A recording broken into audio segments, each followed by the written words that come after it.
So imagine Sojourners side by side with the Southern Baptists and focus on the family to draw attention to the plight of millions who have lost and caught up in this broken immigration system and launch these principles for comprehensive immigration reform.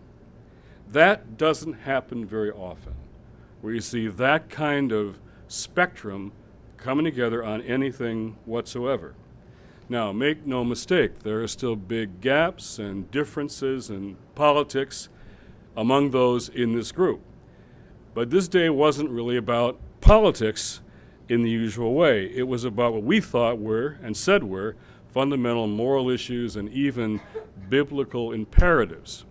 So they're coming together to seek a solution to a broken system on behalf of those who suffer most in it is what politics often doesn't do, and this kind of reframing a dialogue could affect other issues as well.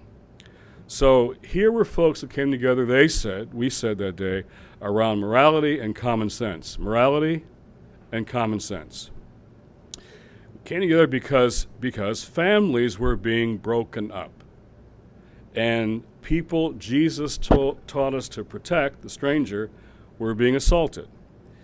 And so I remarked on that day at the press club how that big things don't change in Washington first, as Richard Viguerie told me again today. They change in the nation's capital last.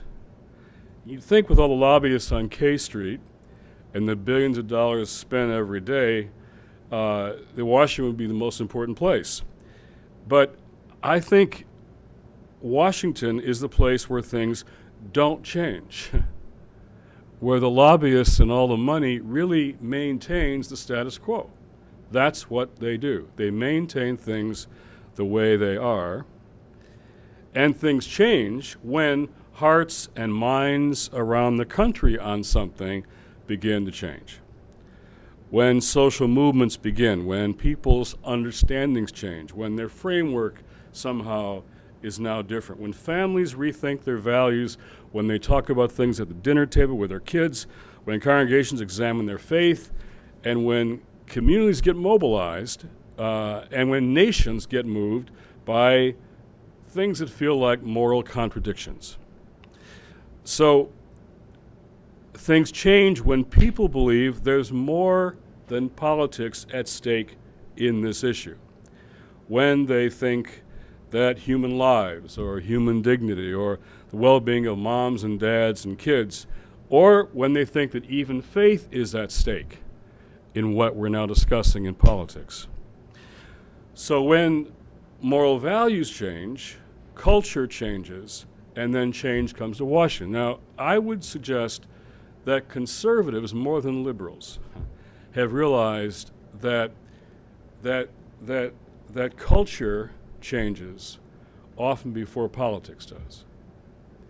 Liberals often focus on public policy and thinks that will change culture, when I think historically it's normally culture changing and then policy reflects that cultural change. So the civil rights movement, for example, was changing hearts and minds and culture and frameworks and constituencies, and then we got a civil rights law in 1964 and voting rights in 65. It wasn't those laws somehow were imposed, it was culture was changing because there was a movement afoot.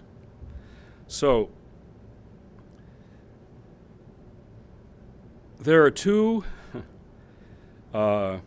invisible signs up at the border between Mexico and the United States. Two signs.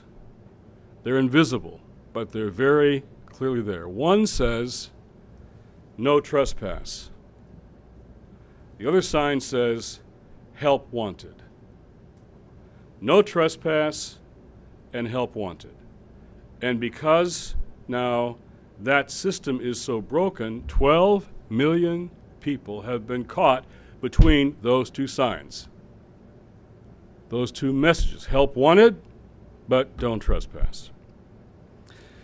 What's happened in the evangelical world is the recognition that these are not just political pawns of Washington or used by both sides in their political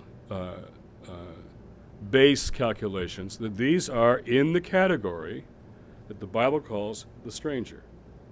Those people, no matter what you think about the issue, they literally, factually, are in the category called the stranger.